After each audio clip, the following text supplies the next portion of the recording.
Friends, जितने भी student DSSB PRT की तैयारी कर रहे हैं उनके लिए मैं जीके के वे क्वेश्चन लेकर आई हूं जो मुझसे एग्ज़ाम में पूछे गए थे उस टाइम पर। क्योंकि आप जानते होंगे कि जनरल पेपर में 5 पार्ट आपके होते हैं। अगर आपको 5 पार्ट का एनालिसिस इसी तरीके से देखना है तो आप चैनल को सब्सक्राइब जरूर कर लीजिएगा और मुझे कमेंट बॉक्स में कमेंट करके बताइएगा कि आपको किस सब्जेक्ट का एनालिसिस पहले चाहिए। और मैं आपको ये बता देना चाहती हूँ कि मैं आपके जीके का एनालिसिस पहले क्यों करा रही हूँ। दोस्तों, आप सभी जानते हैं कि जीके का जो सिलेबस है वो काफ़ी बड़ा है और उसमें करंट अफेयर्स भी होता है, तो उसका सिलेबस और भी ज़्यादा बड़ा हो जाता है।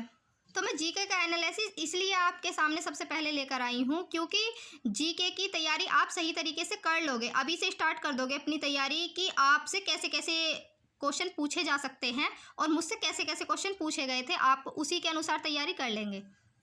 क्योंकि जीके में स्मार्ट स्टडी प्लान बनाएंगे तभी हमारा जीके का सिलेबस कंप्लीट हो सकता है, वरना आप सभी तो जानते हैं उसमें सभी सब्जेक्ट आ जाते हैं जीके में। तो इसीलिए हमें स्मार्ट स्टडी प्लान अपनाना पड़ेगा। तो हमें वही टॉपिक ज़्यादा अपने रिवाइज करने हैं जो टॉपिक DSSB ज़्यादा पूछता है।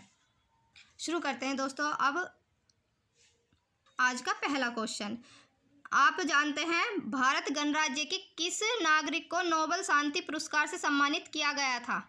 अब बात कर रहा है, वो कह रहा है कि जब भारत गणराज्य यानी जब हमारा देश स्वतंत्र हो चुका था उसके बाद जो शांति पुरस्कार मिला है वो किसे मिला है। तो आप जानते होंगे कि कैलाश सत्यार्थी जी को ये पुरस्कार मिला है। इसी तरीके से हम अगला क्वेश्चन देखते हैं कि भारत में एकमात्र सक्रिय ज्वालामुखी द्वीप कौन सा है। आपने सुना ही होगा जिसे बैरन द्वीप या बंजर द्वीप के नाम से जाना जाता है। भारत में एक ही सक्रिय ज्वालामुखी है। अगला क्वेश्चन है हमारा, भारत में विजार्ड ऑफ हॉकी के नाम से किसे जाना जाता है। एक ही हैं जिन्हें विजार्ड ऑफ हॉकी के नाम से जाना जाता है, आप जानते होंगे मेजर ध्यानचंद जी हैं जो कि हॉकी के जादूगर या विजार्ड ऑफ हॉकी के नाम से जाने जाते हैं। अब हमारा अगला क्वेश्चन है, भारत में स्थित राजा नरसिंह देव का सूर्य मंदिर कहाँ स्थित है। आपने सुना होगा कोणार्क का सूर्य मंदिर, तो यही आपसे पूछा गया था कि कहाँ स्थित है, तो वह कोणार्क में स्थित है। इसी तरीके से हमारा अगला क्वेश्चन है, भारतीय उपमहाद्वीप की पहली महिला शासक कौन थी। आप जानते ही होंगे कि रजिया सुल्तान थी जो भारतीय उपमहाद्वीप की पहली महिला शासक कही गई हैं। और सल्तनत काल तो इसमें हर बार ही पूछा जाता ही है, ये टॉपिक तो आपको ज़रूर से कर ही लेना है। इसी तरीके से हम अगला क्वेश्चन देखते हैं, भारत में नागरिकता अधिनियम किस वर्ष पारित किया गया था।